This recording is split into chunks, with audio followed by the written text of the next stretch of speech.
Committee will come to order. I'm pleased this morning to share the gavel with my friend and colleague from the 87th District, the Muskegon area. He is chair of the Subcommittee on Labor, Economic Development, and Lifelong Learning. We're here today to learn about the issue of childcare and how it impacts families, our places of work, and our future. House Committee on Labor clerk will now please take attendance. Chair Hadsma. Here. Representatives Menser. Here. Colazar. Here. O'Neill. Present. Andrews. Here. Churches. Present. Wagella. Here. Wozniak. Here. Mueller.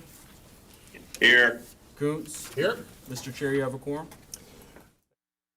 Colazar makes a motion to approve the minutes of the February 29, 2024 meeting. Without objection, the minutes are approved. Representative Snyder. Usually I hit that thing 3 times, but we'll give you a break this morning. The House Appropriations Subcommittee on Labor, Economic Development, and Lifelong Learning will come to order. Mr. Clerk, would you please call the roll? Chair Snyder. Here. Representatives Martis. Here. Carter. Here. Liberati. Here. Hurry. Here. Farhat. Here. McKinney. Here. Van Workum. Over here. Meerman. Here. Beeson. Here. And Alexander. Here. Chairman, you do have a quorum. Thank you, Mr. Clerk. Representative T. Carter moves to approve the subcommittee minutes from the meeting held on February 29th, 2024. Seeing no objection, the minutes are approved. At this time, we are going to welcome to the table to testify Emily Laidlaw and Rob Mass from MyLeap. And I appreciate everybody being here. I appreciate working with Chair Hadsma to coordinate this meeting this morning. And the only thing I'm going to say before we get started is we are on a very tight time schedule because we have a lot of folks to hear from. So thank you for being here. And as our IT guy has you all set up here, the floor is yours. Thank you, Chair. While is getting that all ready, as you said, my name is Rob Mass. I'm the Legislative Director for the Michigan Department of Lifelong Education, Advancement, and Potential. With me today is Emily Laidlaw, the Director of the Child Care Licensing Bureau and an incredible expert on the field of child care and policy in the state of Michigan. So while we get this set up, I will pass it over to her. Right. Thank you so much, Mr. Chair. Mr. Chair, I will be brief. You guys have an incredible group here to present. My name is Emily Laidlaw, and I am Child Care Licensing Bureau Director from MyLeap. Today we're going to be discussing the early childhood workforce, its challenges, and some of the innovative solutions MyLeap has come up with our partners. So first, to get started, meet MyLeap. Our charge is to create a path to prosperity for every Michigander and support the long-term economic health from our state with a coordinated strategy from preschool to post-secondary. Our team, I am part of the Office of Early Childhood Education, which includes Pre-K for All, GSRP, Head Start, Child Care, and all of the issues under child care affordability, health, and safety. Early childhood education in Michigan, a snapshot of what the system of child care looks like. Care is made up of both home and center-based, some of which is licensed, some of which is not.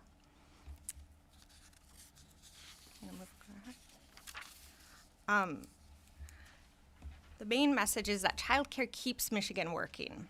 Insufficient child care is costing Michigan about $2.88 billion in lost economic activity, as well as $576 million in lost tax revenue each year. Child care in the economy, it shows that despite efforts of to improve credentialing wages remain low. The average is $13.71. And the average cost for child care is high for parents at an average of $10,600 per year. Wages are low even for the best paid staff. I know that you're going to hear from Talent First today, and they came up with a study that showed even the best paid in-classroom teacher, an early education lead teacher, is still in the bottom quintile of earners. So moving into the futures, Michigan's economy needs childcare to succeed, as you just saw. So for the system to thrive, we need qualified staff members. What has MyLeap done to address early childhood staffing and compensation? I'm just going to elevate a couple of key partnerships that we've created and initiatives. To recruit, train, and retain, we've focused on Teach Scholarship, a workforce wage pilot. The executive recommendation for the budget this year includes a no-cost childcare for licensed early educators, the MyYDA credential for out-of-school time professionals, and CDA apprenticeship programs. Teach Scholarships serve about 1,800 students per year, and it allows to support for the professional development goals of early childhood educators and the development of a career ladder so people can continue to grow in the field as well as getting their post-secondary education paid for. The Michigan YDA credential. So a YDA is a Youth Development Associates, and that's for a school-age program. This program fills the gap between traditional programming and the parents' work days. So this program pairs on-the-job experience with also classroom experience. And then the CDA apprenticeship programs, this is the first nationally recognized apprenticeship program.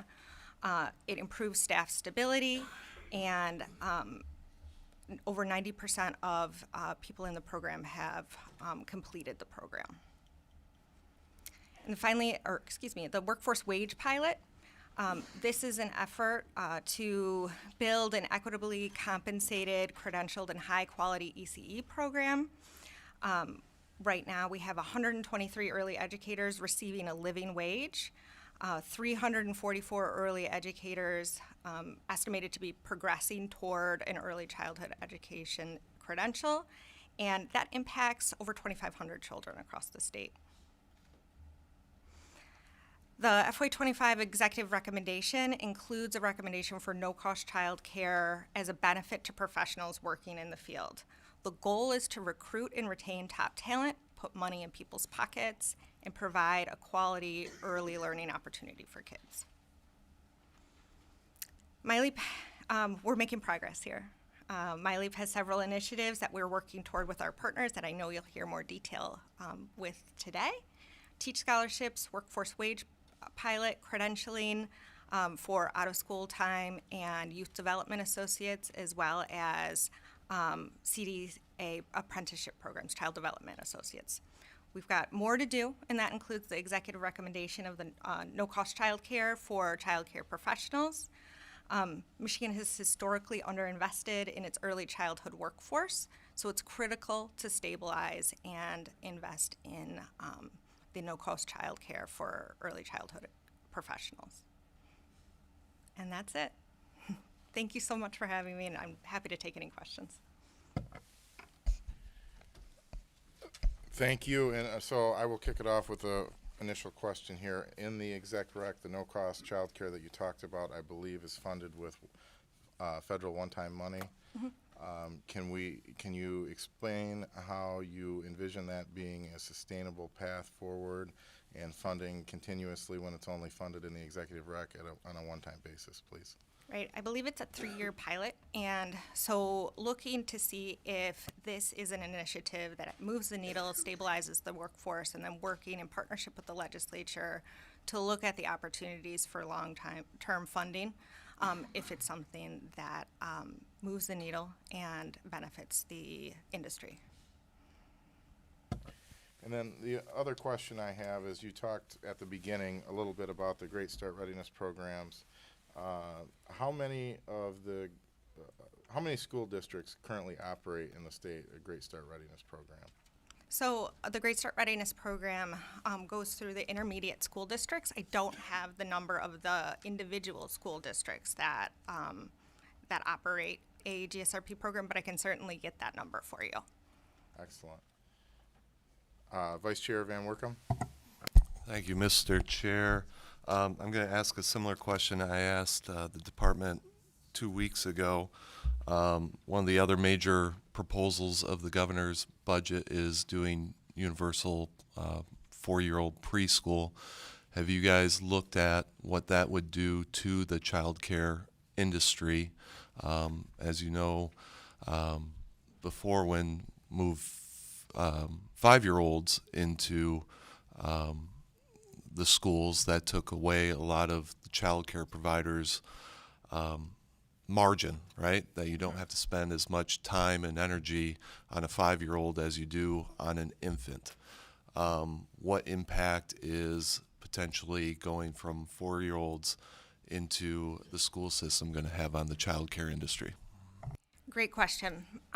So in our pre-K for all action report, we talk about the need to both expand options for families and focus our attention on the 40% of 4-year-olds who are currently not in care, rather than moving around the deck chairs, which are children who are in care. We need our 0 to 3 system to thrive.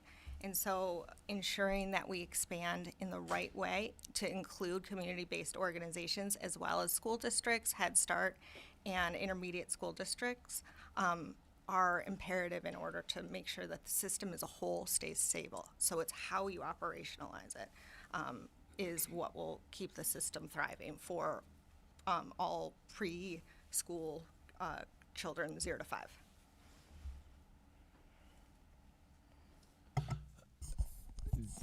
I guess you mentioned several different factions and folks that are part of this.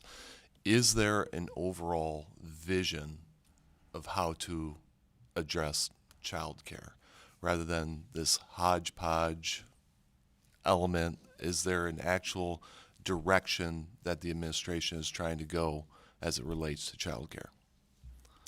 I would say that pre-K for all paired with supports for community-based organizations for access and affordable care that meets parents' needs is our overall vision. And Representative, I just want to chime in.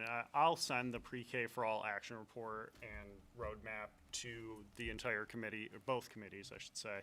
And it really details the work that the department's done on the ground level to talk to providers, talk to families. We've spent about a year, hosting the various roundtables and community events around the state to discuss, the potential impact that this expansion could have. And so a lot of these considerations are addressed in the report. Representative Farhat. Thank you. I guess I got to thank Chair Snyder and Chair Hadsma for the question, and thank you for being here today. When I hear about the child care crisis our state is facing, I recognize that there's a massive turnover in that sector. People are constantly going in and out. There is a number of reasons for that. Is there specific recommendations that you have based on the data you've been tracking, based on the trends you're seeing, that may help to mitigate that turnover? Because I think one of the biggest problems is there's a huge supply, or a demand, let me correct myself, a huge demand, but the supply either isn't where the demand needs to be, or in the areas that it is in, does not equal the demand, right? And so is there I'm not looking for a silver bullet here, but maybe a general a solution, yes, to maybe some of these trends we're seeing? Yeah, I would second what Rob said, that some of the detail of the ideas that we have moving forward are in the pre-K for all report. But right now, the solutions that we have are these innovative solutions that I detailed about 5 of them today, and supporting ways of stabilizing the workforce, such as paying for early childhood education for those that are in the profession right now.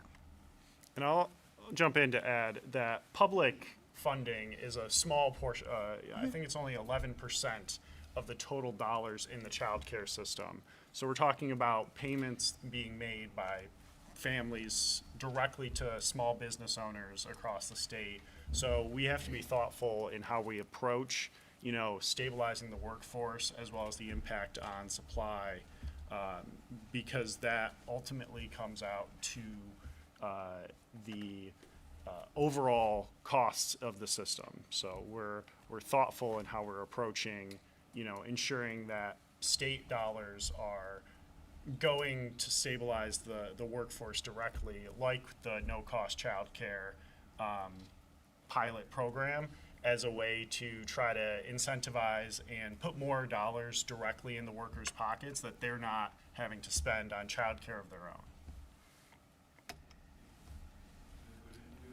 That report you were outlining forward to us, I'd love to, through the chair, obviously, to review and maybe circle back with some questions. But I think it's really important work, and I'm glad that there's a committee here today focusing on this pain point. So thank you. Representative Churches. Thank you for being here today. As a former child care provider, I worked for about 8 years in infant, toddler, preschool, and latchkey programs. I really see a value in this. As a lead preschool teacher, I made $11 an hour. I really loved that service to my community, and I probably would have kept doing something like that, but it wasn't sustainable for the life that I wanted to lead. So I led into education and teaching.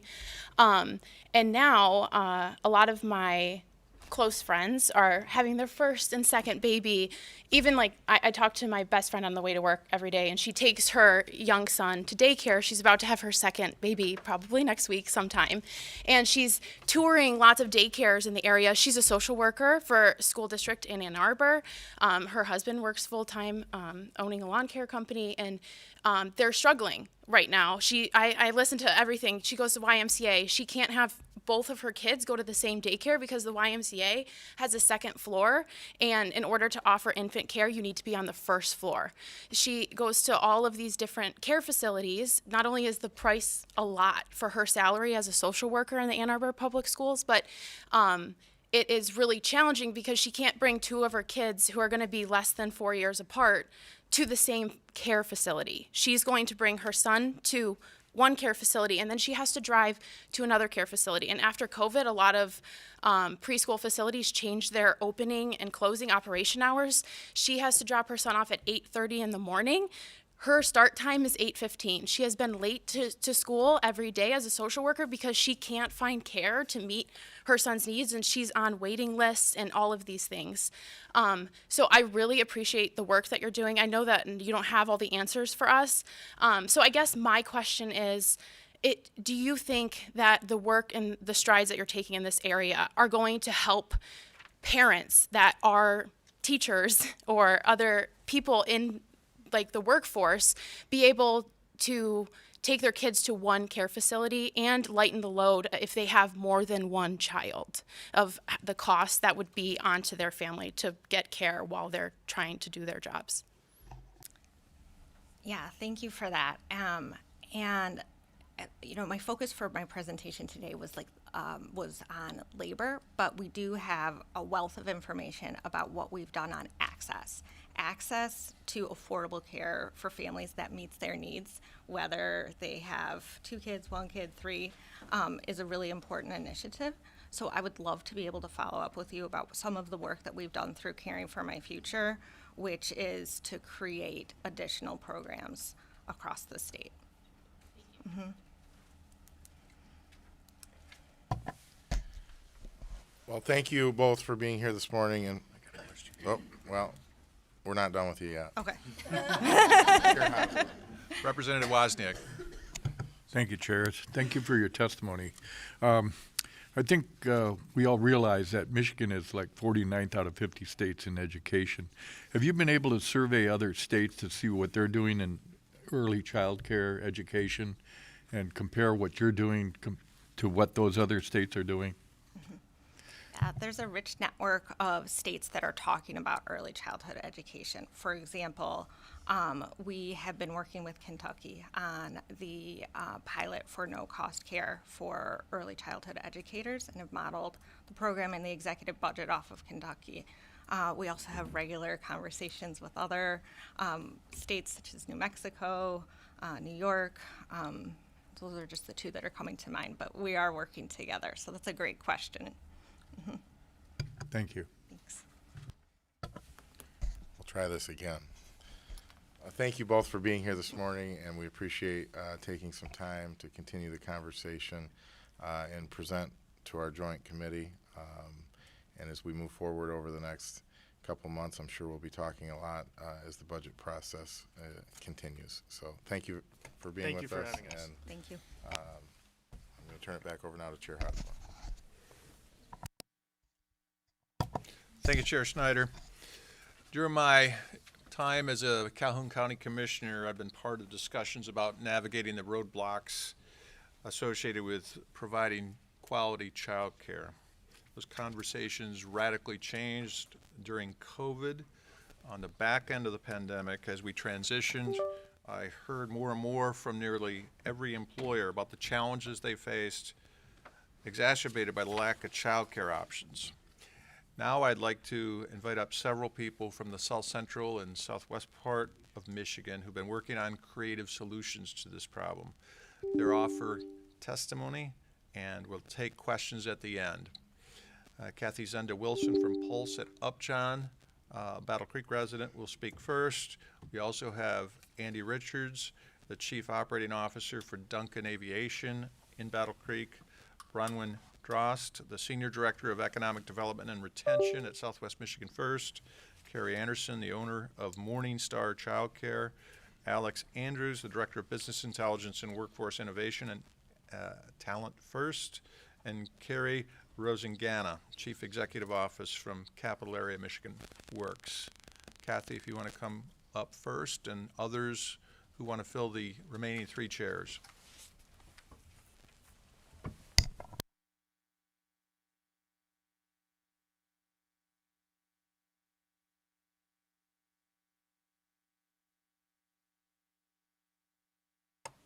Good morning, and thank you, Mr. Chairman and members of the committee. My name is Kathy Zenda Wilson. I am founder and co-director of Pulse, a project housed at the W.E. Upjohn Institute for Employment Research in Kalamazoo.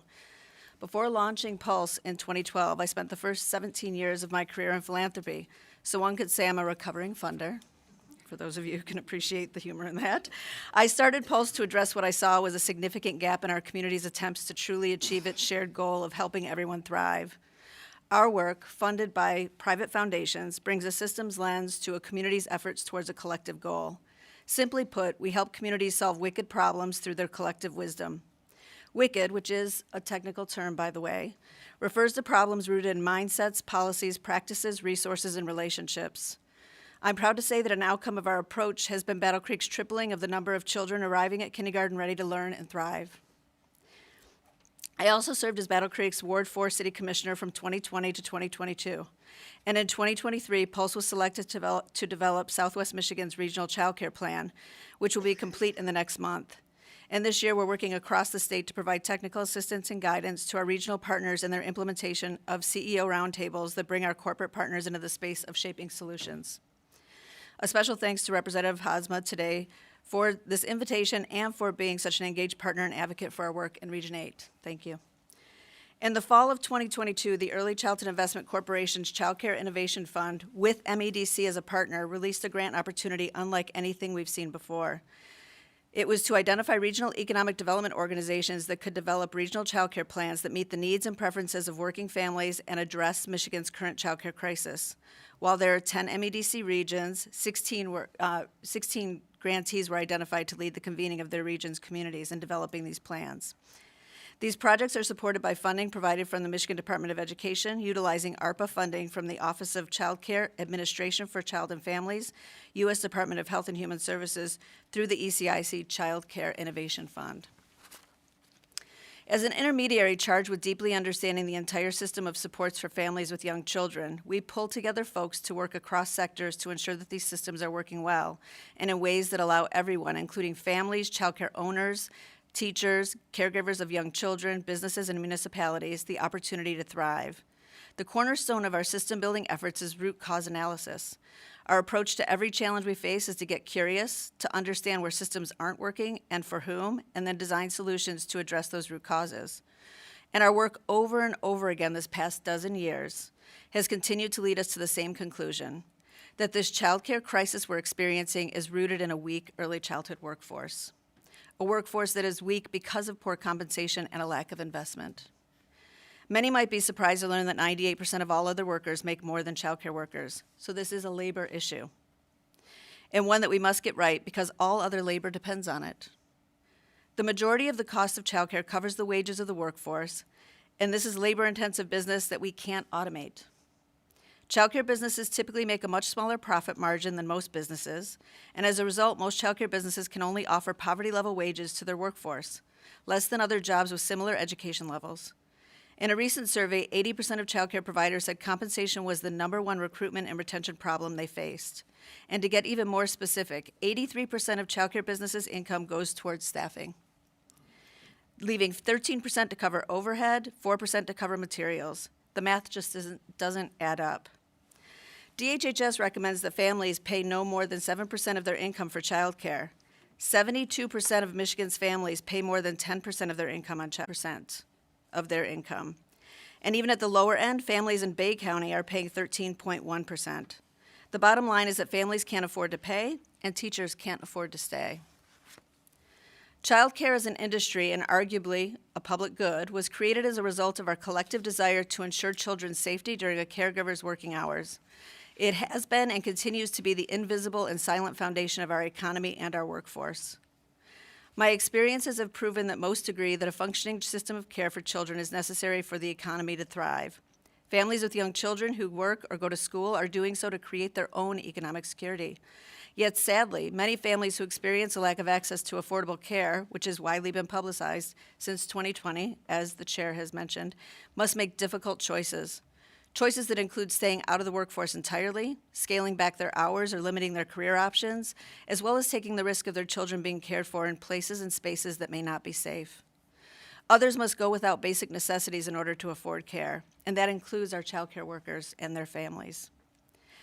And while we applaud innovations like TriShare, which has expanded our collective thinking about how businesses can support their employees, it's important to note that without a childcare workforce, which leads to limited supply of slots available, families cannot take advantage of it and the program can't work as designed. This morning, you're going to hear from a childcare business owner, as well as a few other perspectives that usually aren't a part of these conversations, including a business leader, an economic developer, and a leader in workforce innovation. Each of these sectors has a significant role to play in our future. Through our planning process, we've discovered opportunities to work together to improve the current system, and for that we're grateful. But there's so much more that needs to be done for so much more that needs to happen for the system to meet the needs of families and our economy. Which is why we're not waiting for our regional plan to be complete before we take action. While many recommendations stemming from our regional planning processes will require further effort, including time, resources, and capacity, many were able to be implemented now, including a few innovative solutions that will impact folks across the state. One worthy of mentioning today is the integration of the child care consideration into MEDC's Redevelopment Ready Communities framework. This is a way to ensure that our municipalities and their economic development partners understand and have what they need to act from a place of acknowledging that development and growth cannot happen absent a thriving child care sector. Another worth mentioning, as already been mentioned this morning, was the governor's inclusion of a pilot for no-cost care for our child care workers. Efforts such as these two hold a lot of promise for us in shifting the system so that it produces the best possible outcomes. And it's important for all of us to understand that this is a systemic challenge that will not be solved with a singular program or funding mechanism. It's going to require a multi-sector approach to meet the needs of each community in Michigan. And the stage is set if we position ourselves well to listen to the recommendations from each region. And I want to be sure to lift up what a critical piece of the puzzle pre-K for all plays in this current crisis. We know that it may save families up to $10,000 per year, and that's no small potatoes. That's significant. But it's important to note that preschool is really about the future workforce, and child care is about the current workforce. And we have to be able to focus on and do both. Child care is infrastructure. It's a priority need. I want to now introduce Andy Richards, COO from Duncan Aviation. Andy? Thank you, Kathy. Thank you, Kathy. I appreciate the opportunity to speak to the committees today. I'm Andy Richards. I'm the Vice President and Chief Operating Officer for Duncan Aviation's Michigan operations, located in both Battle Creek and Kalamazoo, Michigan. We employ over 800 highly skilled aircraft technicians, engineers, and aviation professionals. Our facility at the Battle Creek Executive Airport is over 450,000 square feet, and we have been in our field, on that field, since 1998. The company is headquartered in Lincoln, Nebraska, and employs over 3,000 team members. It is a family-owned company and has been in place since 1956. I'm on this panel because my team members are directly impacted by the lack of high-quality, reliable childcare and early childhood education resources in our local area of Southwest and South Central Michigan. Attraction and retention in my industry, like many others, are as critical now as they have ever been. Lack of reliable, high-quality childcare in our local area prevents many would-be job seekers from entering or re-entering the workforce after they have started a family. In addition, those current team members with young families may not be able to fully engage and focus on their work if they are constantly worried about who is taking care of their kids. It can be a matter of productivity loss due to distracted workers making excessive mistakes while on the job or being unexpectedly absent from work due to childcare that falls through at the last minute. Many of our team members, in lieu of using established ECE centers, are relying on friends and relatives to take care of their kids. What happens when those caregivers get sick or have another schedule conflict that prevents them taking care of the kids? At Duncan Aviation in Battle Creek, we have conducted team member surveys which provide data to support the points I've just mentioned. To highlight one individual story, a former team member of ours, Brittany, left Duncan Aviation to stay home and raise her children. Brittany took this action because she felt overwhelmed with the thought of trying to juggle both her career and trying to find and manage quality care for her children. Brittany was a high-performing, valued team member who left a significant void in our team.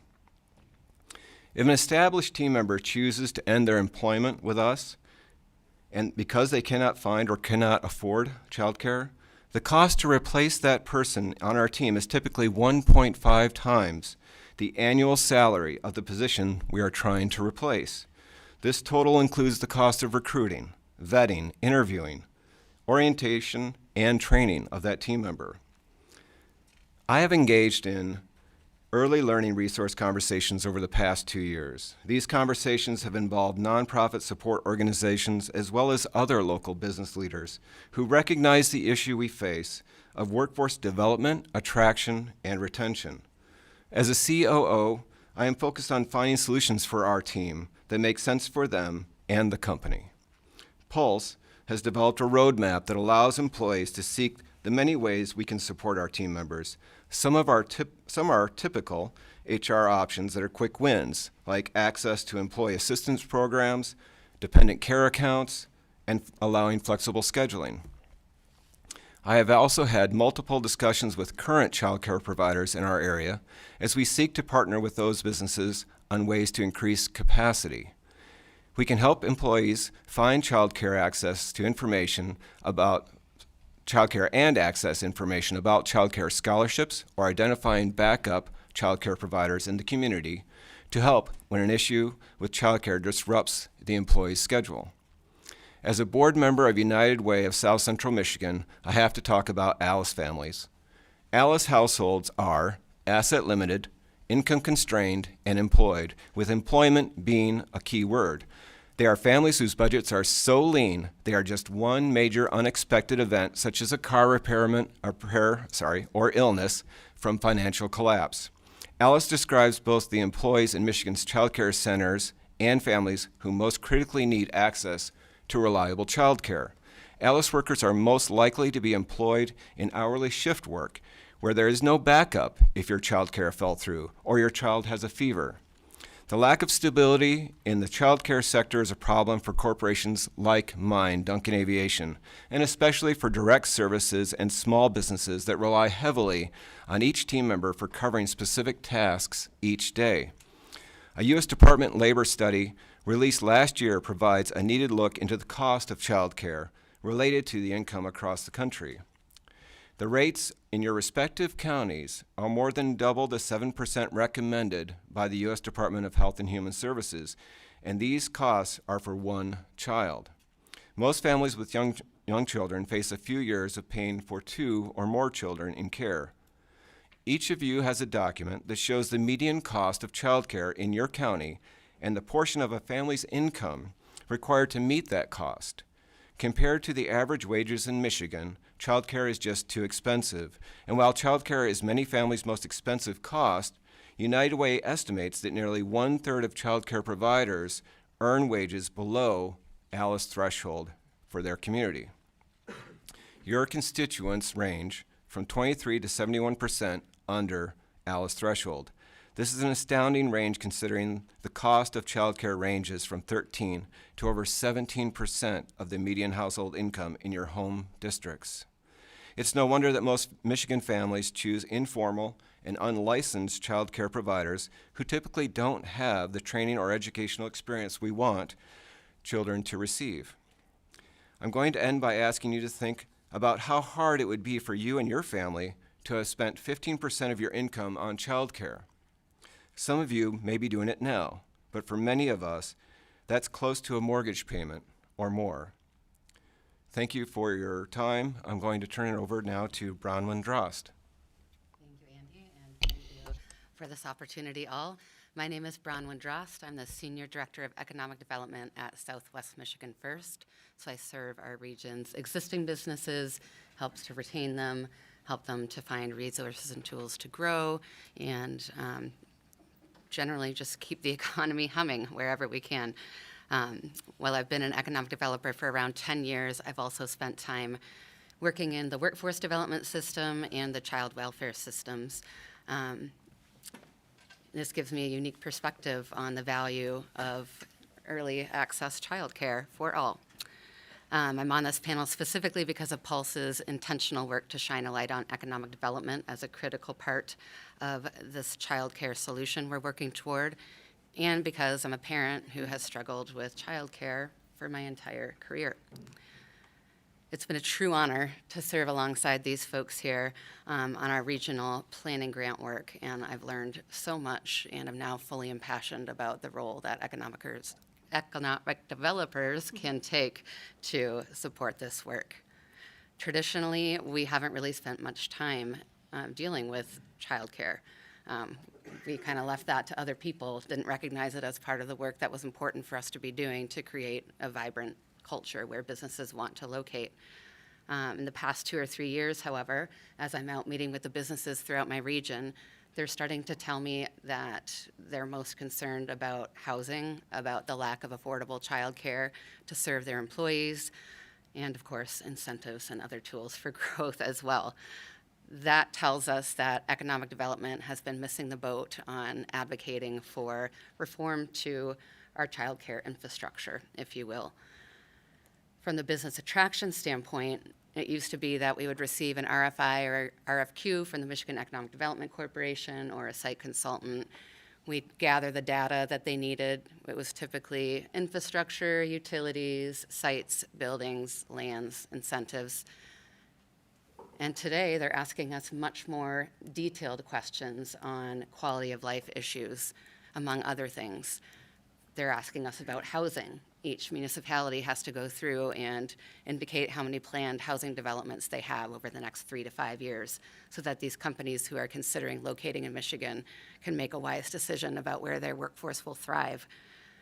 They're also asking us about childcare and education. They're looking at attainment rates. They're looking at early childhood focus to ensure a strong talent pipeline from cradle to career.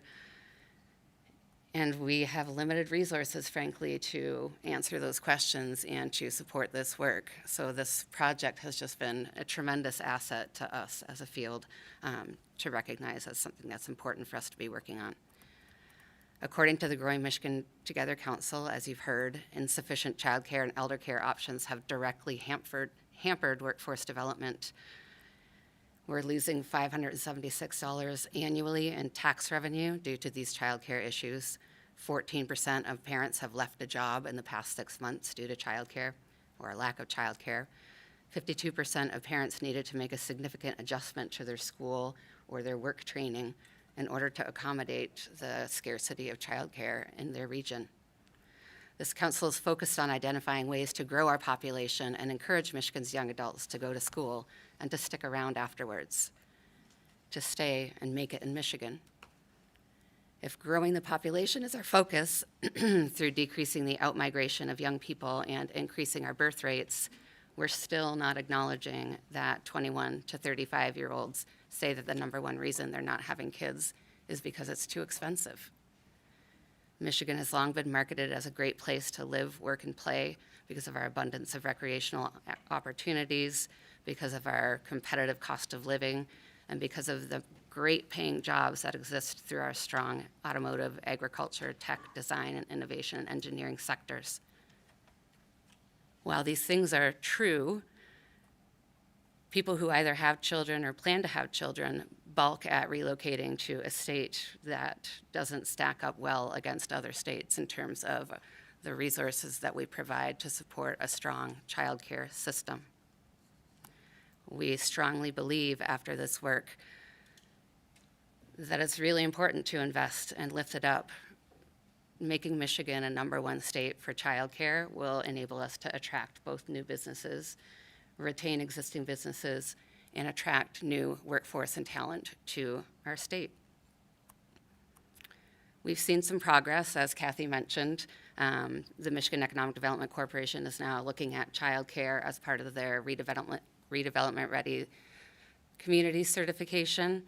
The city of Battle Creek has already made some small changes to their administrative process for childcare licensing and the establishment of childcare businesses. But it's not enough, and we need to keep moving that work forward. It's critically important. As a model to improve the affordability of childcare for low to moderate income families, TriShare is a great program, one that we are excited to add to our tool belt. However, we've learned over that pilot process that first, the employer has to be interested in taking on that additional administrative burden. Second, the employee's household income has to be below 300% of the federal poverty level. But childcare waiting lists are over a year long for infant and toddler spaces. In fact, we ran into a person this week who qualified for TriShare spots and funding, but can't find a childcare spot, and it's a moot point for her. So employment benefits are definitely important in stabilizing our childcare system, but we need a lot more. Expanding a program alone is not going to resolve the lack of accessible, high quality, and affordable childcare spaces. We need to do more. You've heard a lot about site readiness, infrastructure, and the like when it comes to economic development. The state's investment in a variety of programs to address these needs is having an impact on utilities, on all sorts of things. But for our parents, for our communities, and for the businesses that comprise the backbone of Michigan's economy, we really need to make an investment in addressing the myriad causes for the fact that we're now solidly in crisis mode as a critical part of operating a successful business. If we can't support our childcare centers and childcare entrepreneurs by minimizing red tape, by connecting them to the same resources and tools that exist for other businesses through the economic space, but haven't really been focused on any childcare entrepreneurs and businesses, we also need to ensure that there's pay equity and wraparound support for these critically important childcare functions. We can't move the needle on this issue unless we work on all facets of this problem at the same time. We need to raise our wages. We need to make the permitting process easier. We need to provide programs, tools, and incentives for childcare businesses to grow. We really are excited to continue this work, and we're asking for your support in recognizing the critical piece of this puzzle that economic development can play due to our strong relationships with decision makers across the region, the ability to articulate the problem in a way that businesses could truly understand. And I look forward to continuing this work to ensure that all of us have a wonderful place to raise a family right here in our state of Michigan. Carrie. Thank you. Yes. Hello, thanks for having me here. I've been looking forward to sharing my experience with you. My name is Carrie Anderson. I am the owner and director of 2 nationally accredited child care centers in Washtenaw County, and I recently just opened up a new center in Livingston County. I've been active in this field for 30 years. I've known this is what I want to do since I was 16 years old. I wanted to own a child care center. It's something I love and I'm passionate about. I'm on the advisory committee of the Early Childhood Directors Association and for Washtenaw Community College, and I've been on the board for Child Care Network for over 11 years. I employ around 35 early childhood teachers, and I serve over 150 families.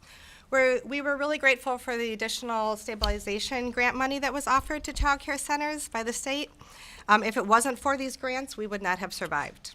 The labor shortage has affected how we operate in every way. We had to shorten our hours of operation, and we're not able to fully enroll our programs. Budgeting is really difficult at a child care center. Over 75% of our income goes directly to paying our employees. So it doesn't leave much for paying our rent or our taxes or our insurance, our utility, our child supplies, our food. And do you know how expensive toys are? We are 100% tuition based. I can't give raises without increasing the tuition for our families. And families can't afford to pay what it costs to cover livable wages for our teachers. As I said, I've been doing this for 30 years and I have never seen a child care crisis like this. It's always been difficult to find people that are willing to do the work that we do at the pay that we receive, but now there's nobody. There are so many families out there that need care so they can go back to work, but unfortunately most providers are in the same predicament that I'm in. We cannot enroll any more children due to the shortage of teachers. I can tell you that is heartbreaking. I get those phone calls from families that are looking to start a job, and they're crying on the phone because they're desperate for childcare and they can't find anything anywhere because their place just shut down. I know I take those phone calls on a regular basis. It's horrible, and it happens consistently. I have 55 families just on our infant wait list alone, and 40 families on all of the other various programs or various classrooms. Infant and toddler care is not offered by many centers. It's due to the fact that it's not possible to bring in enough money to sustain it due to the ratios. I just opened a new center in Livingston County, as I said. I had 25 families enroll in our program in infant and toddler care before I even had 5 preschool families. That's how much of a shortage there is for infant and toddler care. That's why we chose to offer infant care, because we know that families are desperate. Providers need to be supplemented. There needs to be a real discussion on how to provide continued support for infant and toddler programs. Child care is essential to keeping the state and the country working. If we closed our doors tomorrow, that's 150 people that could not go to work tomorrow. And I'm just one place, right? Child care has never been looked at and respected as it should be. We don't have lobbyists, we don't have representation, we don't have time to analyze how to fix this broken system. Our teachers work long days, and the work is exhausting. We can't sit at our desks and stare at a computer screen. We can't zone out. We can't take coffee breaks whenever we want. We can't decide we're just going to leave our work until tomorrow. We barely find time for a bathroom break, and we work tirelessly, and we do it for $14 an hour. We need continued funding to support our teachers and program. And I took Sudafed last night. Have you ever took Sudafed? I'm like a desert. Sorry. We're educating the future leaders of the state, and they deserve high-quality care and teachers that are dedicated to this profession. Wages and retention are the biggest struggle we're dealing with.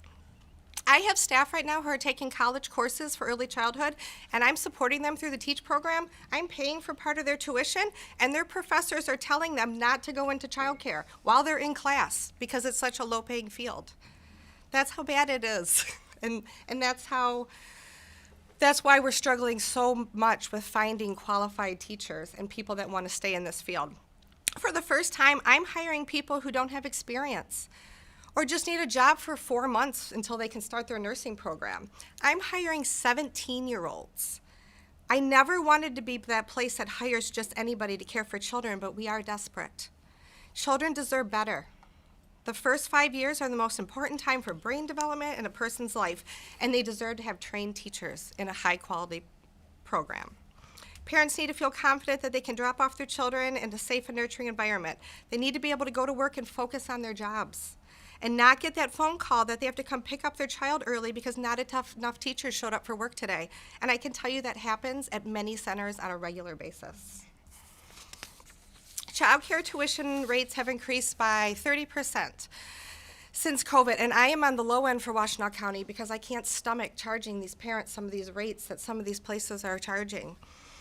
For a family with 2 children, it costs them $35,000 a year to come to my center. That's $2,900 a month. That's more than most of our mortgages, right?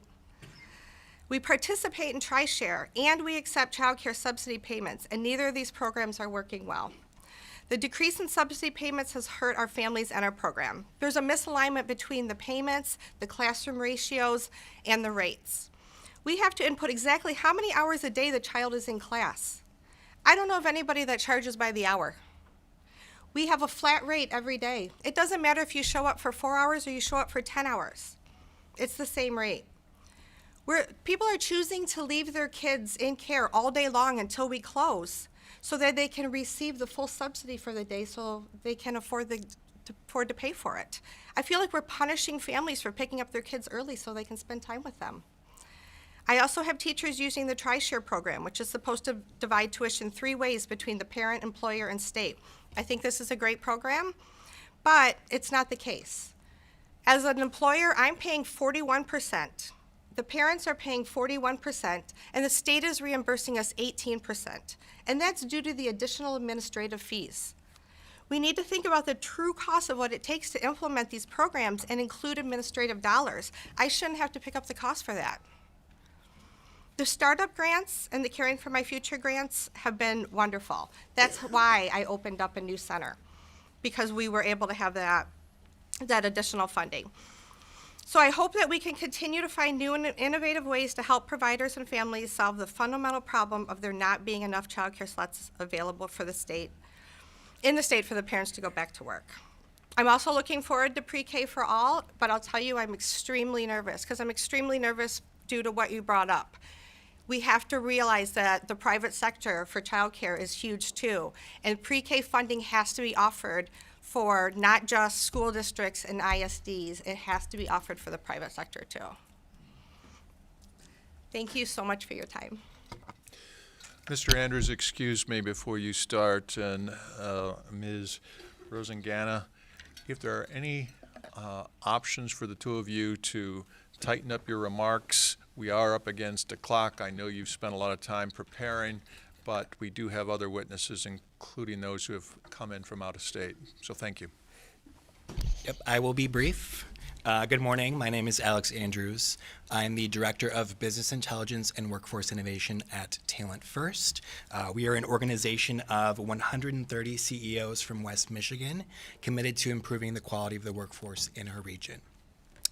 I'm here not only as the author of the Balancing the Scales report, which analyzes early educator compensation across Michigan, but I'm also here because I'm expecting my first child in May, and I'm currently living through the challenges of finding affordable childcare.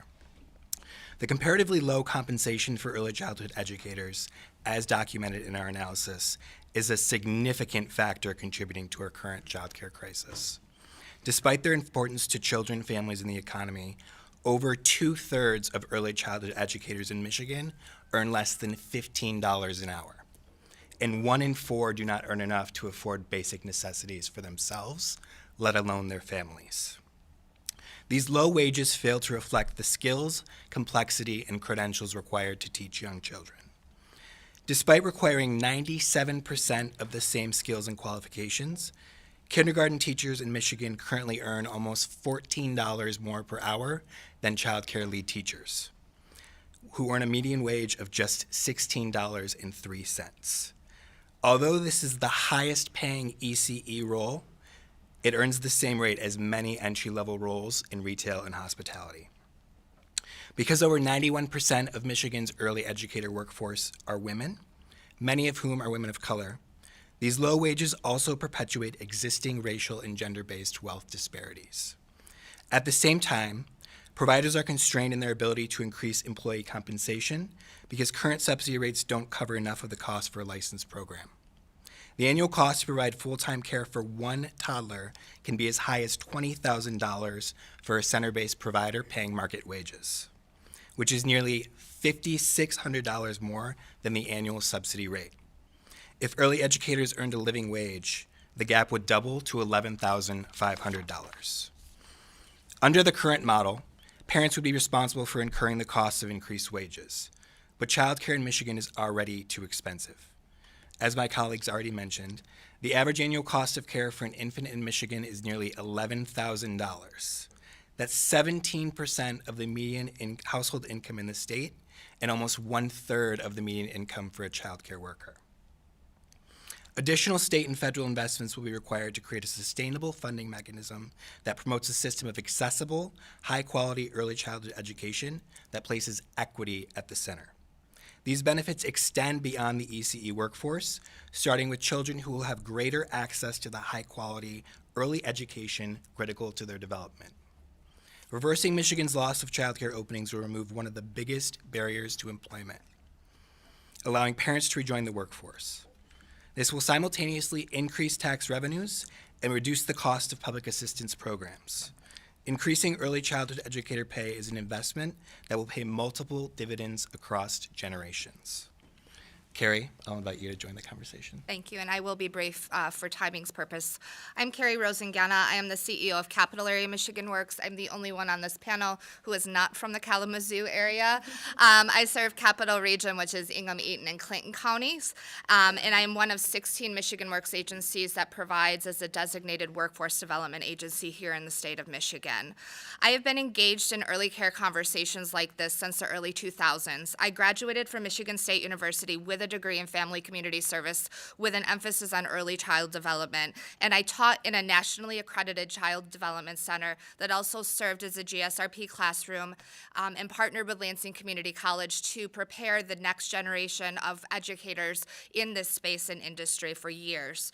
I left the workforce in the classroom in 2007 in early childhood, but I've remained engaged in this work, and I was asked in 2023 by Acting Director Michelle Richard of MyLeap to chair the Pre-K for All action team that rolled out the recommendations that have been discussed today. I'm serving on this panel as a workforce development professional because early care is a business sector that, like any other, faces hiring and retention challenges that you've heard about today.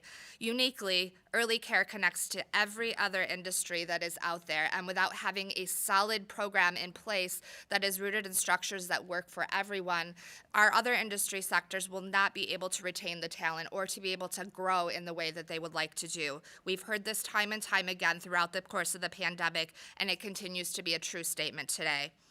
We know that data shows that Michigan's early childhood workforce decreased by 26.8%, or 29,000 employees from 2001 to 2022. And connected to that, 62% of employers across industries have cited childcare as the reason that their employees are leaving the workforce. This is a real and tangible impact of not putting structures in place that address the root needs that are developed and connected to this industry that is vital to our economy. As we finish up, I'd like to take the opportunity to reiterate some of what you've heard today. More than anything, childcare wages are misaligned to the educational attainment and critical role of our industry. We must align state support for childcare to a living wage for employees, not our current system that is aligned to the prevailing wage of the industry, which simply doubles down on low wages. Childcare employees with their own young children spend 1/3 of their income on care. We can start to support these workers by qualifying every staff member in a licensed center for the child care scholarship that has been mentioned already. And finally, most of what you have heard from today, will be echoed when the 16 regional plans are finalized that have also been discussed today. But a series of recommendations is only useful if there is a plan for execution of these goals. We must identify resources to support county-based leads and to ensure that the implementation of the recommendations are strategically executed and locally led. There are other improvements that need to be made at accessibility and the reliability of Michigan's early learning care, but I want you to be able to hear from all of the other presenters. So as for now, we are available for questions, and you all have our contact information for any follow-up necessary. Thank you, Ms. Rosengana, and the others. We may have time for one or two questions. Please, no preambles to questions. Representative Wagella. So I just have one question, and I'll try to be brief on a preamble here. But question to us, I think, as legislators as well, like we know there's a shortage in childcare, and if we're going to invest and build out the infrastructure to have this statewide, my question to us is like, shouldn't this be in the public space? And I say that because putting preschool in public schools would provide livable wages, and it would guarantee access to all children. So my question, and I mean this in like the friendliest way I can, but coming from a place of good public policy, what is the current profit margin of child care centers and its current state? Because I think that's an important part. If we're going to use public dollars to pay for child care, we should talk about how do we ensure that does, come down to the money comes back to the child care workers and it's done in a way that is effective. I think we have opportunity for just one response, so maybe Ms. Anderson or Ms. Zenda-Wilson, unless somebody else has more expertise than Ms. Anderson. Thank you very much, and thank you for the question. I think it's important to understand on two levels. One is that profit margins for typical childcare business are only 1% to 2%. So it's very, very narrow, right? The other thing is that while a public option is something we want to look into, we have to also not take away family choice. It's critical that we look at mixed delivery systems when we consider this. So you don't want to take away the options for home-based childcare business owners to be able to provide that care, especially in light of what we heard about the infant and toddler care challenges. So I think that in preschool we talk about it. I think there's some nuance here that we need to speak through, and I look forward to continued conversation around that. Representative Wozniak. Thank you, Mr. Chair. First, I want to compliment Andy. I'm glad your company's in Michigan. You're doing a great job. Keep it up. And so for Kathy, a question. When we're trying to put in no-cost child care, but raise the wages, that seems to be a dichotomy. So what do you think about, you mentioned private industry coming in. So I think that's got to be part of it. But what do you see as an umbrella for all of that? Thank you for the question. And I think that our partners at Early Childhood Investment Corporation have done a lot of work on really projecting what that could look like, and I'd invite us to have a deeper conversation about that. I do think it's going to have to be a public-private partnership that comes up with this, and I think we have to be very innovative in what it's going to look like. Emily Laidlaw spoke earlier from Lara about learning from other states. There are other states that have figured this out, so we want to make sure that we're looking at how they put those policies and processes and regulations in place, and what their impact has been, and what does that look like for us here in Michigan? Yep. Thank you. Vice Chair Van Workum, briefly. Yeah, unfortunately, mine's more preamble than question. But as the person that actually wrote TriShare,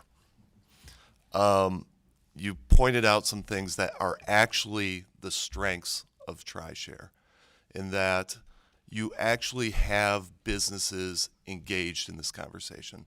I've now listened to 8 testimonies here, and I've heard complaints. I've heard the situation.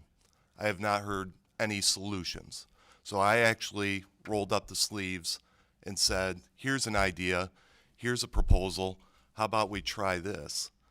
And that's what I'm lacking from this hearing right now, is an actual solution of how to address this issue. So TriShare finally brought businesses into this conversation, to your testimony, because we've heard this many times over many years of what needs to be done. There's a crisis here. So with TriShare, you've actually finally engaged the businesses and found a way to do this. And I've heard your point about the administrative fee, but that's the flexibility of TriShare too, is that businesses can contribute more. If there's an actual problem, and it is supposed to be business-led, it is supposed to be businesses coming together to create this program and then recognizing that there's a crisis, recognizing there's an affordability issue, recognizing that there's lack of slots, so that they can come together and actually solve this. because I don't believe the solution is going to be government. I don't believe the solution is putting it in the public schools. I believe the solution is still with the people and still with the locals, that they're the ones that are going to solve this. It's not going to be the state government. It's not going to be us coming up with a state plan. It's going to be the businesses coming together and saying this is an issue and working with you locally to come up with that solution. That's what TriShare brings, is that flexibility to do that. So, sorry, there was not a question. May I respond? Briefly. Thank you. I hope that what came through also, Representative, thank you for your comments, was that we actually really appreciate the innovation around TriShare a lot. I think the implementation of it is where we're learning that there could be some tweaks. And I think that's with anything that we implement in the state, that's going to be something that we have to look at. But I do really appreciate that it is dependent on us having a workforce that is available to actually do the work, and that's where a lot of the challenge is. So not necessarily in the model, but that if we don't get this labor issue right, no program's going to solve it, regardless of what the program is. So we really do have to look at both at the same time. Thank you. Thank you all for your testimony today. We appreciate you being here. And we are quickly moving on to our next group to present. We have from Wonder School, we have co-founder and CEO Chris Bennett and his team to join us. I do believe there's a PowerPoint to pull up.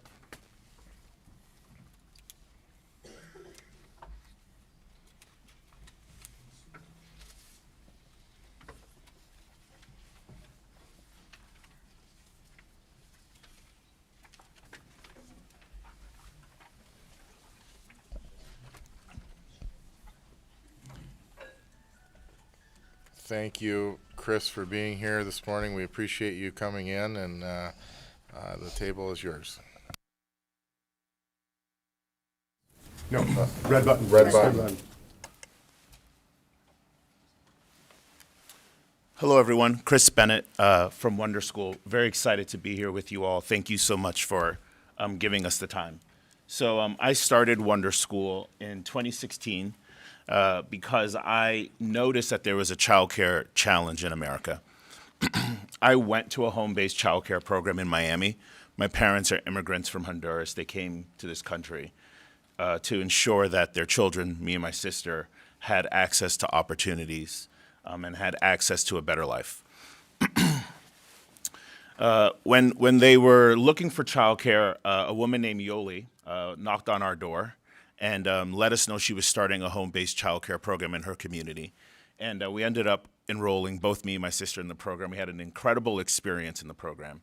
And years later, Yoli ended up growing her home-based childcare program into a center in our community. And I saw her do that, and I remember being really surprised that her program was doing so well, and she was doing so well. I eventually went on to college. I was the first in my family to go to college. I went to Wharton. And my goal was to become an entrepreneur because I really love the idea of starting companies and also helping other people start companies. I studied entrepreneurship at Wharton and eventually moved to the Bay Area, where I set out on a goal to build a business that helped people, just as simple as that. And the more time and more research I did, the more I realized that the biggest way to help individuals in America today is actually to create more childcare, to ensure that individuals are able to earn a living running a childcare business and allow for parents to enroll their children in childcare because of all of the research that you all know about the benefits of children getting access to the right level of love, education, and support the first 5 years of their life. And so started Wonder School by starting a couple of childcare programs myself. I partnered with teachers to start those programs, learned everything about the licensing process, learned everything about the economics of a home-based childcare business, and decided to embark on building a company that empowered individuals to start childcare programs out of their homes. Today we're live in 47 states. We have partnerships in 8 states. Our most exciting partnership is with you all. And we're really enthused about the work we're doing in Michigan to support childcare programs in the state. So today we have partnerships all across the United States. We're supporting states and supporting childcare providers and starting businesses out of their homes, giving them technology and tools and services from both our team and partnerships with the local nonprofits in many of the states we operate in to support the childcare programs that we work with. We provide new program creation, business sustainability, and one of the products that we're really excited about is a product called our childcare marketplace, which we have live in 3 states: New Mexico, Indiana, and Florida. What the marketplace does is it allows for a parent to go to a website and go through an experience similar to what you would go through on Yelp or Airbnb, and have a very consumer-friendly experience in finding childcare, not only childcare programs using the Wonder School technology, but every childcare program in the state.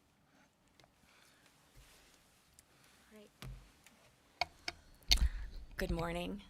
Thank you so much for your time today, Mr. Chairman, Committee. I'm Katie Dunlap, also with Wonder School, and I'm going to talk about the work that we're specifically doing in Michigan. So we have invested heavily in an on-the-ground implementation team in the state to work directly with providers and stakeholders to support them. And our project has had 3 phases. Our first phase is complete, and we have met or exceeded each of the goals that we had for that project. Our first goal was to create 75 new childcare providers in the state within 12 months, and we completed 89 new childcare providers within a 9-month period. So ahead of schedule. There was lots of excitement around the initiatives happening with Caring for My Future. Then we were asked to help stabilize existing programs by providing tools and training on business and how to run a small business. And our goal was 100 providers, 100 existing providers to provide support, and we reached that goal early as well. Then we created childcare toolkits for providers to make very vital information much more accessible to them, so they wouldn't have to go to places in person to receive this information. So we have online toolkit modules for business development, childcare essentials, licensing process, and then all of the opportunities that were available to them through Caring for My Future. And lastly, in that phase 1, we did market research to help identify the barriers within the licensing process and some of the reasons why providers weren't completing the process. So we did that market research and presented it to the Child Care Licensing Bureau and made some process recommendation changes that they're now moving forward with. And phases 2 and 3, and you will see this in the interim report on the first few pages if you need to review this later. In phases 2 and 3, we are still in progress, and we are in phase 2 with MDE reached out to us to ask us to take on some additional work in supporting existing child care providers across the state, because so many were still going out of business, and we needed to really stabilize their businesses. So we have provided business coaching and have helped hundreds of existing providers stabilize their businesses with one-on-one coaching calls, over 496 one-on-one coaching calls. We have also offered monthly webinars with hundreds of participants, as well as a cohort model, so that providers could really select the model of support that fit their needs the best. Then we created, once again, some online training modules for business, for center-based training and for family child care, as well as a module to help make all providers more aware of workforce development opportunities, grants, and things that they had access to apply for. Then in phase 3, which was is also still in progress. We are once again ahead of schedule and very excited to report that. Our goal is creating 225 new child care providers. And right now, we have had 150 enter the licensing process. And of those 150, 60 are already opened and operational with enrollments, serving students. And that work began this past October 1st. So great progress thus far.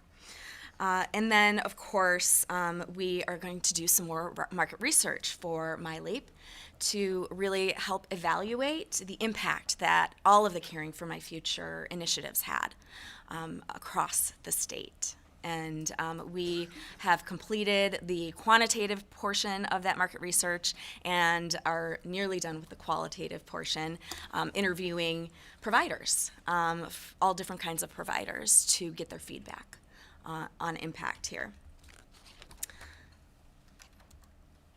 Oh, forgot to forward my slide. I apologize.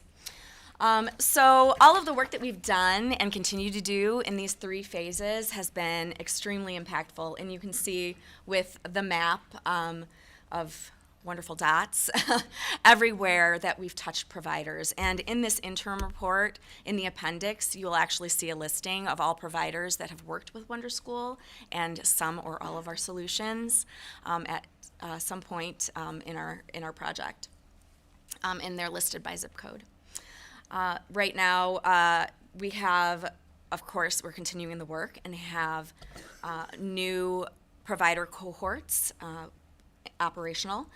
So cohort 4, we launched in January, and they will be graduating, tomorrow. Yeah. Very exciting. Then cohort 5 has just launched. We'll be graduating in April. And then we also have several providers who have opted to do our self-paced onboarding process through LMS. And we've got 35 participants in that as well. So we are definitely ahead of schedule and going to be delivering more than 225 new providers to the state. We got about a 2-minute warning. Great. We'll be wrapping up right now. So, long term, what we want to be able to provide is the ability to understand opportunities and to share those opportunities with you based on the data that we're collecting and things that we're learning working with childcare providers throughout the state. There are a couple of things that we found could be very helpful. One of them being a substitute teacher portal. We launched this in Mississippi, and we've been seeing a lot of success with the idea of launching technology to help individuals become subs at childcare programs, so that the childcare provider is able to continue to keep a classroom open if there's ever a teacher that's out sick. Our Helping Hands initiative, what we continue to find is that childcare providers are pretty overwhelmed operating their childcare business, which is what we want. We want the childcare provider spending as much time with the children as possible. And what we've started to do is to manage the phone calls and manage the emails for childcare providers, and add parents that are interested in the program, adding it to their wait list through the Wonder School technology, so that the parents that are interested can enroll at a future state. And then lastly, the licensing portal. Childcare providers often, when they're going through licensing, get stuck in a myriad of locations, not only because of the systems that are in place, but just more. There's confusion for the childcare provider. There's fear for the childcare provider. I even experienced it when I was getting our childcare programs licensed. And with the licensing portal, what we're able to do is actually understand where people are stuck in the process, and go in and intervene and support them in getting through, and also understand what challenges they're having and continue to improve our technology so that it's easier and clearer for a childcare provider to get through the licensing funnel. So we are here to answer any questions that you all have. Thank you. All right, thank you. We do not have time for questions, unfortunately. I do encourage members of the committee to reach out directly to you with your contact information. We're going to try and get 2 more presentations in 10 minutes. This is going to be fun. Great. So Chair Hadsma. Thank you so much. Thank you so much for your time. Thank you. Tyler Hunty from Mecosta County, specifically Hunty's Clubhouse, based in Big Rapids. I understand this is in Representative Kuntz's district. As Representative Snyder, as Chair Snyder has indicated, sharpen your presentation if you can. I apologize that we're tight. No problem. I was told 3 minutes, so I've practiced and I believe I can meet that timeline. So my name's Tyler Hunty. I manage Hunty's Clubhouse. We are a child care provider covering 4 counties. We have 165 employees, 6 locations, a capacity to serve 750 children every day. This business was started by my mother in her home, and we have since grown it to the capacity that it is today. I'm not going to have time today to discuss the different opportunities to solve the staffing crisis that we have in childcare, but there's a piece of paper in front of everybody where I laid out some of the challenges that we face specifically in rural communities, as well as some suggestions, high-level suggestions we have for potential opportunities for us to alleviate some of those pain points. The industry average turnover in childcare is 48%. Half of our people are leaving, and they're oftentimes leaving for pay. And I want to take a brief moment to tell a story about the very real effects of these in childcare. I have a 3-year-old son, and he attends the center that my mom built in 2008. He loves going to school every single day. 2 months ago, his teacher approached me and asked me for a raise. I said, okay, let's take a look at the pay scale and see what we can do. So I gave her a raise at the highest point on that pay scale, which was $15 an hour, because I know how incredible of a job she does with the children. She came back to me a week later and said, I have a job offer for $18 an hour. Is there anything you can do to match that? And I said, no, I can't do that because I can't do it with everybody else who have the same credentials as you. I can't afford to do that across the business. It's not fair. So she parted ways with us. And I understand why, because she's a single mother with children, so she needs to support her family.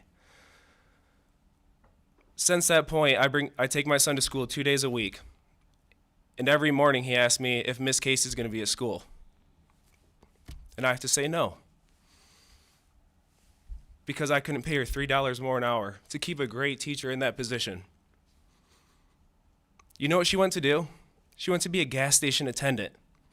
We're losing good teachers in this industry who have a huge impact on the children because we can't pay them $3 an hour more for a living wage. I want to make myself available as a resource to you. We are in this every day and living it. Please reach out to me so that we can solve this problem. Any questions? Thank you for your poignant story. We appreciate that. Thank you so much for being here. We appreciate it. One more presentation from Matt Gillard from Michigan's Children.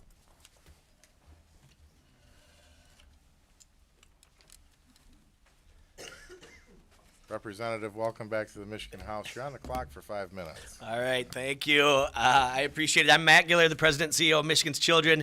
Michigan's Children is a nonprofit child policy advocacy organization. Our goal is the pursuit of public policy in the best interest of children and families, really from cradle to career. I provided a one-pager, looks like this, to all the committee members. I'd invite you to take a look at that. I want to thank the chairs and everybody here. And thank all my colleagues who testified before me. A lot of great information. I'll go quick. I speak fast anyway. I'm excited and I know the timelines. At the top of this page, there's 3 foundational truths that I think are important when we talk about child care. 1, all children need care. We can't leave the babies and toddlers at home alone. This speaks for itself.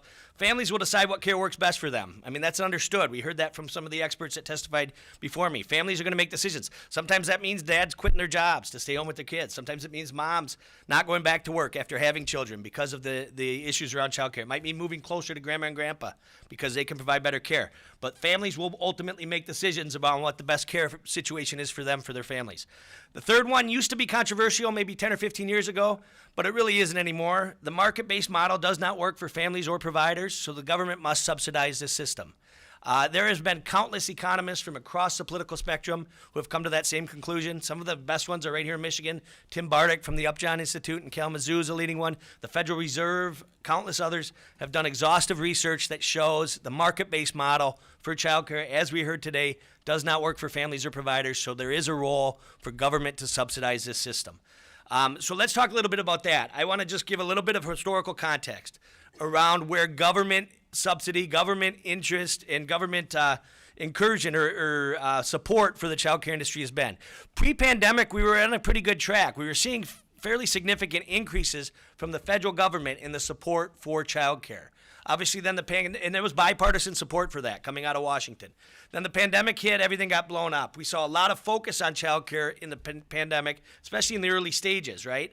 Around essential workers and the need for child care. And the federal government directed a lot of resources, both under the Trump administration and then the Biden administration, a lot of federal resources specific to the pandemic for support for child care.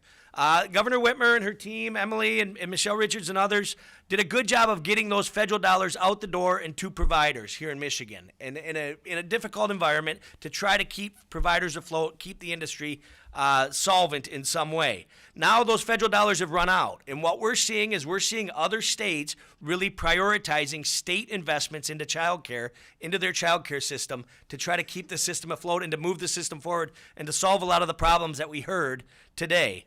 That are out there. And so on this page, I just listed a few. There are many others out there just in the past year of significant state investments that have been made around child care and investments in state general fund dollars or state revenues into their child care systems. There's a lot of good examples out there. People are doing this. Other states are doing this, and it's putting Michigan further behind. Minnesota's a great example. Just last year alone, they kicked over $750 million of state funds into their child care and pre-K systems. So what we're seeing in a lot of the states that are leading this is not just a singular focus on pre-K or 4-year-olds like we seem to be emphasizing or prioritizing here in Michigan, but a more holistic approach towards child care in general that does include pre-K as well. And Massachusetts is really a leader in this, even just this fall. What Massachusetts is embarking on is really what we believe, and I think what most folks who testified before me would believe, is a key overall solution to this. Historically, this program has been based on a market-based model and market rates. And so states have decided what rates they're going to pay child care providers based on what the market rates are. Well, we know the market's not working. You just heard from Tyler. You heard from others. The market isn't working. What Massachusetts is switching to is a true cost of care model, where you determine what the true cost is to provide care for a child and then base your rate structure and your subsidy system on that true cost of care. Massachusetts is doing that with a significant state investment just this fall. There's other lists on here. I want to point out another one. Vermont, $125 million. It pales in comparison, but I think there's like 7 kids in Vermont, right? And so the other thing that's interesting in Vermont is, they implemented a new payroll tax under a Republican governor and dedicated that funding directly to their child care system. Similarly, in Washington, they did a capital gains tax. It's going to raise a bunch of money that goes to their overall total education system, but also directs a significant portion of that specifically to child care. And so really the point I want to make is that other states are doing this. States are prioritizing public investments, state dollars, into their child care systems, and Michigan's falling behind by not doing that. Thank you, Matt. We appreciate you being here this morning. And I do have one card to read in. We do not have time for public testimony, but all remarks submitted to the clerk's office will be uploaded to the record from Automation Works, Jayla Bird Hill. So please submit your remarks to the clerk's office so that they are included in the record. And at this time, Representative Carter moves to excuse absent members, and Representative Liberati moves to adjourn the House Subcommittee on Economic Development. Oh, we changed the name. What is it now? The House Subcommittee on Labor, Economic Development, and Lifelong Learning stands adjourned. And to the House Labor Committee stands adjourned. There's no further business before it.